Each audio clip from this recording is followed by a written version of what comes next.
Assalamualaikum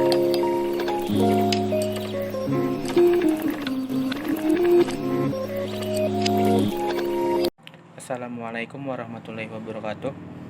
Saya Muhammad Deul Haq dari kelompok 1 akan menjelaskan kenapa kami memilih buku ini untuk dijadikan untuk kami terjemahkan di tugas Nazariyat Terjemah ini. Sebelum itu, saya akan memperkenalkan kepada kalian semua rekan-rekan saya di kelompok 1. Yang pertama ada Majdi, Abdul Hadi, Muhammad Deul Haq, saya sendiri. Selanjutnya Wafik Azizah, Erlin Wahyu Pratama, dan Lutfia Nabila. Sebelum saya menjelaskan alasan kami memilih buku ini, saya akan membacakan sedikit identitas tentang buku Manahijut Tarbiyah ini. Buku Manahijut Tarbiyah ditulis oleh Ali Ahmad Madkur, tahun penerbitnya 2001 dan diterbitkan di Darul Fikril Arabi di Mesir, Kairo. Adapun tebal buku ini adalah 314 halaman. Selanjutnya, alasan kami memilih buku ini ialah pembahasannya itu seputaran tentang tarbiyah. Entah itu asas tarbiyah, kurikulum tarbiyah, tujuan kurikulum tarbiyah, macam-macam kurikulum tarbiyah, dan metode-metode tarbiyah. Adapun di bab terakhir ini akan dijelaskan mengenai pengembangan dan perubahan kurikulum serta hambatannya. Dan di sini kita dapat mengetahui prinsip umum untuk mengajar dan peran guru untuk murid dan kepentingan persiapan mengajar. Oleh karena itu, kami memilih buku ini untuk diterjemahkan karena ini sangat berguna bagi kita jikalau kita nanti ingin menjadi guru. Oke. Ya, mungkin itu saja yang dapat saya sampaikan mengenai alasan kami memilih buku ini dan identitas singkat dari buku yang kami pilih. Selanjutnya akan dibacakan hasil terjemah kami dari rekan-rekan saya di kelompok 1.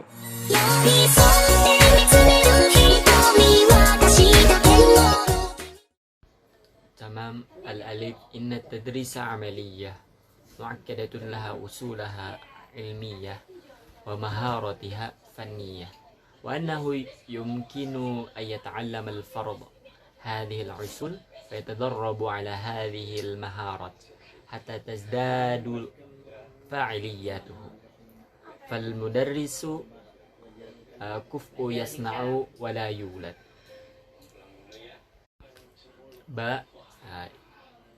إن عملية التدريس تقتضى أكثر من الإعداد كالأكاديمي، فقد يكون الإنسان عالما في مادة ما ولكنه لا يعرف كيف يدرسها، ولذلك لا بد من الإعداد مهني بجانب الإعداد كالأكاديمي. جيم إن التدريس نشاط الإنسان يتكون من خلال العلاقات إنسانية بين المدرس والطالب، ولذلك فالمدرس لا يمكن استبداله بآلة أو وسيلة مهما بلغت درجة دقتها وفاعليتها. دال إن التدريس عملية دينامية يتفاعل فيها المدرس مع التلميذ، ويسلم كل منهما بأهمية مشاركة الآخر في تحقيق الأهداف. إن التدريس عملية اتصال وأن وسيلتها رئيسية هي اللغة. دور المدرس إن التغير وتنوع في الطرق طبقا لنوعيات أهداف وطبيعة المحتوى تخلق مشاكل للمدرسين وخاصة هؤلاء الذي تعوزهم خبرة في هذا المجال. وإحدى هذه المشكلات أن يفهم المدرس دور المختلف حسب مقتضيات كل الطريقة.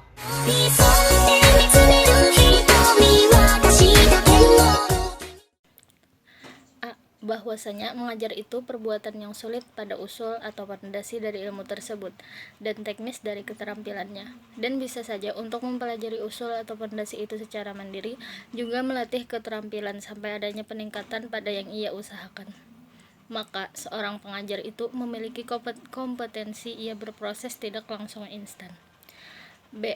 Adapun proses mengajar membutuhkan banyak sekali dari persiapan-persiapan akademis, maka sesungguhnya manusia itu mengetahui saja apa-apa yang ia ajarkan pada pelajaran itu. Akan tetapi, ia tidak mengetahui bagaimana cara mengajarkannya, karena yang demikian itu pasti memerlukan dari sebuah persiapan keprofesionalan dengan menyertakan persiapan akademis juga. C. Mengajar merupakan aktivitas manusia, terdiri dari hubungan antar manusia, yaitu di antara guru dan murid.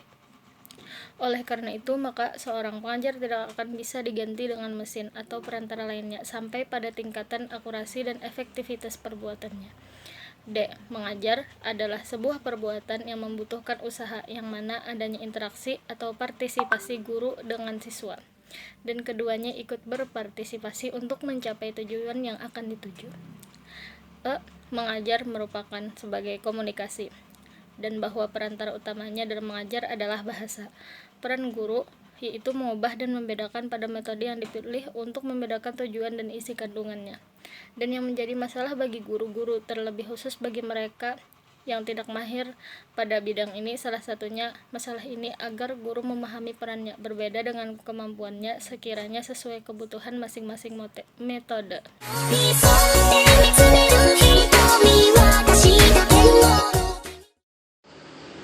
فبينما الطريقة التقليدية تقتضي أن يحتل المدرس وضعا مركزيا وأن يعرض محتوى المادة التعليمية وأن يقود ويسيطر على كل ما يحدث في الفصل الدراسي، نجد أن طريقة الاستكشاف تقتضى منه أن يلعب دورا مختلفا تماما. فإذا كانت الأهداف المطلوب تحقيقها تهتم بتعليم مفاهيم معينة، والقدرة على الاستقلال في الدراسة، والقدرة على العمل المنتج مع الآخرين، فإن على المدرس هنا أن يخطط المواقف التعليمية التي تتيح للتلاميذ أن يعملوا باستقلال، وأن ينشئوا المعرفة بأنفسهم، وأن يقوموا أفرادا وجماعات بالتخطيط والعمل. هنا نجد أن المدرس ليس هو محور الارتكاز، وليس واسطة بين التلاميذ والمواد والخبرات التعليمية. هو هنا ليس مفسرا أو متسلطا، وإنما هو مستشار أو ناصح أو مكتب استشاري للتخطيط والإرشاد والأفكار.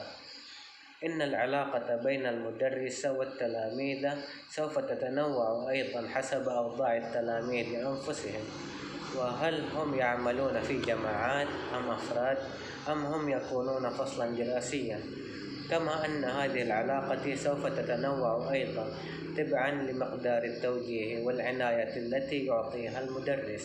ففي الموقف التعليمي الذي يسيطر فيه المدرس على مقدرات كل شيء، هنا المدرس ذو سلطان عظيم، وهو مصدر المعرفة الوحيد. فكره وحكمته غير قابلتين للمناقشة.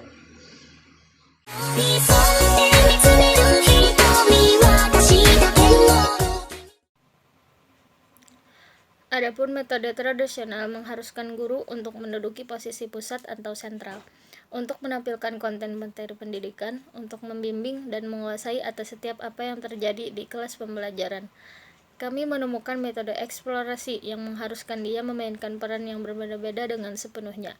Maka, tujuan-tujuan yang ingin dicapai itu memperhatikan konsep tertentu, yaitu kemampuan mandiri dalam belajar dan kemampuan untuk pekerjaan yang produktif bersama yang lainnya. Di sini guru harus merencanakan situasi pendidikan yang memungkinkan untuk siswa bekerja dengan mandiri. Mereka menciptakan pengetahuan sendiri dan mereka melaksanakan secara individu dan berkelompok dengan perencanaan dan pekerjaan. Di sini kita menemukan bahwa guru bukanlah titik fokusnya dan bukanlah perantara antara murid, materi, dan pengalaman pendidikan. Di sini dia tidak ditafsirkan atau otoriter. Sebaliknya, dia adalah konsultan, penasihat, atau kantor konsultasi untuk perencanaan, bimbingan, dan pemikiran. Hubungan antara guru dan siswa juga bermacam-macam sesuai dengan status siswa itu sendiri. Apakah mereka bekerja secara berkelompok atau individu, atau mereka menjadikan kelas belajar. Selain itu, hubungan ini juga bermacam-macam menurut jumlah bimbingan dan perhatian yang diberikan guru. Dalam situasi pendidikan, guru mengontrol atas kemampuan setiap sesuatu. Di sini, guru mempunyai kekuasaan yang besar. Dialah satu-satunya sumber pengetahuan, pemikirannya, dan kebijaksanaannya tidak menjadi bahan diskusi.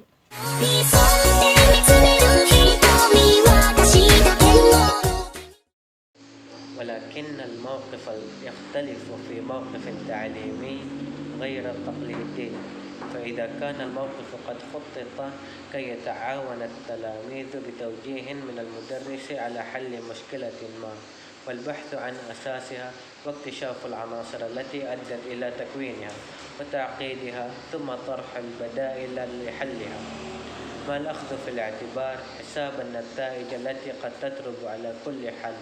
في هذا الموقف يناقش المدرس مع تلاميذه عملهم، وقد يقترح عليهم بعض الأفكار أو الوسائل مع الأخذ في الاعتبار أن مقترحاته ليست دائما مقبولة.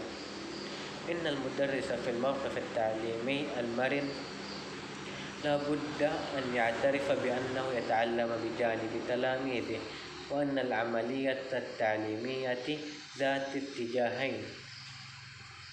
إن المعلم في هذا الموقف لديه النية على إعطاء تلاميذه مسؤولية أكبر في عملية تعلمهم وعلى تدريبهم على إصدار الأحكام وحرية الاختيار.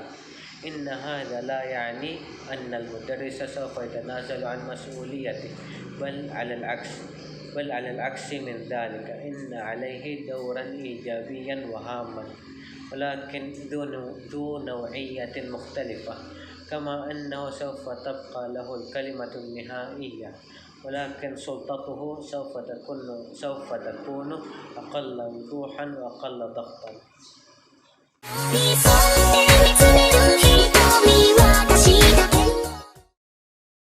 Assalamualaikum warahmatullahi wabarakatuh.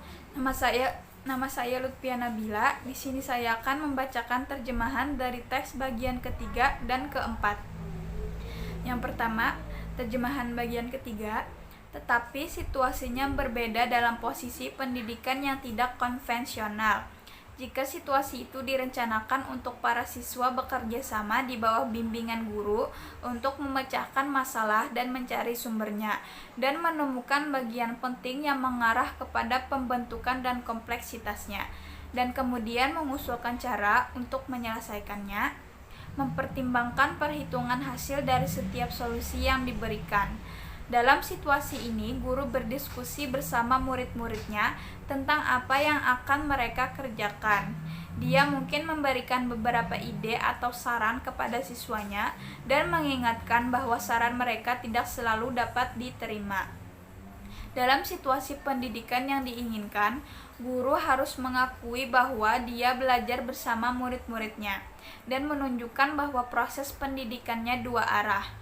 Dalam situasi ini, guru bermaksud untuk memberikan tanggung jawab yang lebih besar kepada siswanya dalam proses pembelajaran mereka, dan melatih mereka untuk mengeluarkan pendapat dan kebebasan dalam memilih. Hal ini bukan berarti guru akan melepaskan tanggung jawabnya, tetapi sebaliknya, guru memiliki peran yang positif dan penting, tetapi dengan kualitas yang berbeda. karena itu akan selalu menjadi keputusan akhir dan akan tetapi otoritasnya tidak akan terlalu jelas dan tekanannya pun berkurang.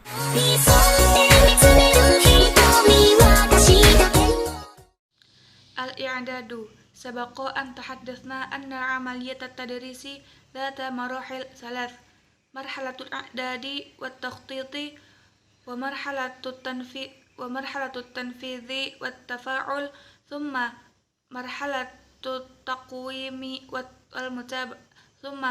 التقويم والمتابعة إن الإعداد لطرائق المختلفة يخلق صعوبة للمدرس فطبيعة الإعداد تختلف طبقا لاختلاف الطريقة المستخدمة والوقت المستخدمة فيه فالإعداد للطريقة التقليدية إعداد مسبق للموقف التعليمي وقد يشتمل هذا على اختيار المستخلصات من الكتب المقررة واختيار الصورة أو الأفلام أو آية وسائل معينة أخرى كما يتضمن الإعداد هنا أيضا القرارات التي يتخذها المدرس لما سوف يقوم هو والتلاميذ بعمله بالفعل مثل المناقشة والقراءة والكتابة والتساؤلات والإجابة وقد يحدث الإعداد لطريقة الاستكشاف مقدما أيضا ومن المحتمل أن يشمل هذا الإعداد التأكد من وجود المواد التعليمية مثل الكتب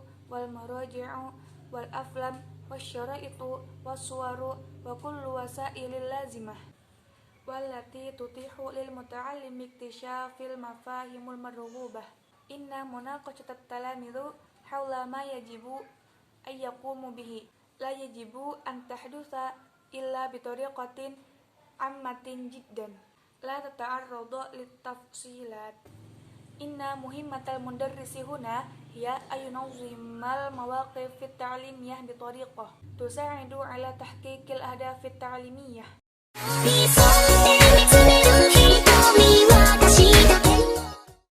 Selanjutnya saya akan membacakan teks terjemahan bagian keempat, yaitu persiapan. Sebelumnya sudah kita bahas bahwa proses pengajaran memiliki 3 tahap, yaitu tahap persiapan dan tahap perencanaan, tahap pelaksanaan dan interaksi, kemudian tahap evaluasi dan tindak lanjut.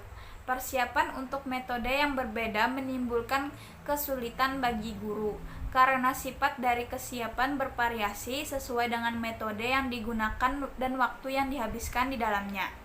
Mempersiapkan metode tradisional merupakan persiapan sebelumnya untuk posisi pendidikan, termasuk membeli abstrak dari buku-buku yang sudah mapan, memilih gambar film atau media khusus lainnya.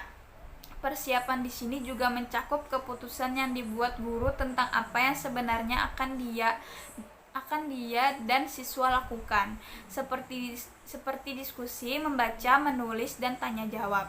Persiapan untuk metode eksplorasi juga dapat dilakukan sebelumnya, dan persiapan ini kemungkinan besar termasuk memastikan bahwa materi pendidikan seperti buku, film, referensi, kaset, gambar, dan semua alat bantu yang diperlukan tersedia untuk memungkinkan pelajar menemukan konsep yang diinginkan. Pembahasan siswa tentang apa yang harus mereka lakukan tidak wajib terjadi kecuali dalam cara yang sangat umum yang tidak mengetahui detailnya tugas guru. Di sini adalah mengatur situasi pendidikan dengan cara yang membantu untuk mencapai tujuan pendidikan. Demikian dari saya. Wassalamualaikum warahmatullahi wabarakatuh. Baik, di sini saya akan menjelaskan tentang metode-metode apa saja yang kami gunakan ketika menerjemahkan teks-teks tersebut. Di teks 1, dalam teks ini metode harfiah beberapa kalimat diperlukan bertujuan agar bisa menentukan teks arti kata selanjutnya dengan kata yang tidak bisa diungkapkan dengan metode ini. Ada gambaran dengan beberapa kata yang tidak diketahui. Juga di beberapa kalimat yang digunakan dengan metode setia atau faithful translation. Tujuannya untuk menghasilkan kembali makna kontekstual, walaupun masih terikat oleh struktur gramatikal bahasa sumber. Dan pada poin D dan E, kami menggunakan metode bebas. Alasannya, karena ada penyimpangan nuansa makna karena mengutamakan kosakata sehari-hari dan idiom yang tidak ada di dalam bahasa sumber, tetapi bisa dipakai dalam bahasa sasaran. Di teks 2, metode yang digunakan saat menerjemahkan dua paragraf ini yaitu metode harfiah atau kata demi kata. Dalam penerjemahan ini, struktur gramatikal bahasa sumber dicarikan padanannya yang terdekat dalam bahasa sasaran. Sedangkan kata-kata atau penerjemahan leksikalnya diterjemahkan di luar konteks. Dalam proses penerjemahan awal, jenis penerjemahan ini dapat membantu melihat masalah yang perlu diatasi.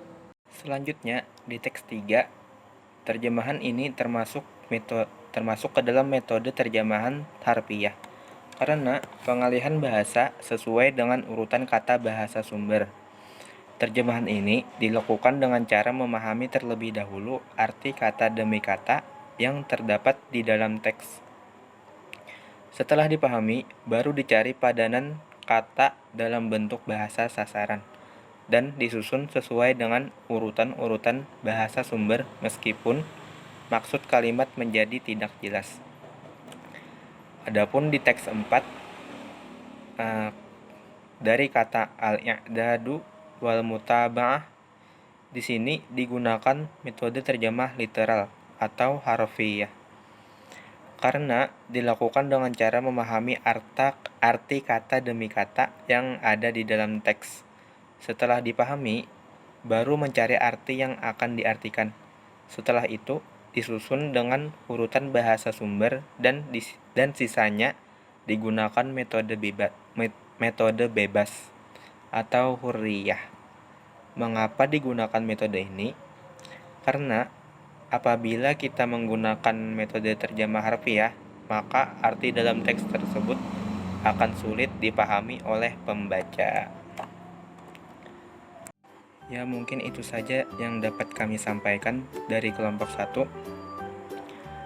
Salah hilaf mohon maaf.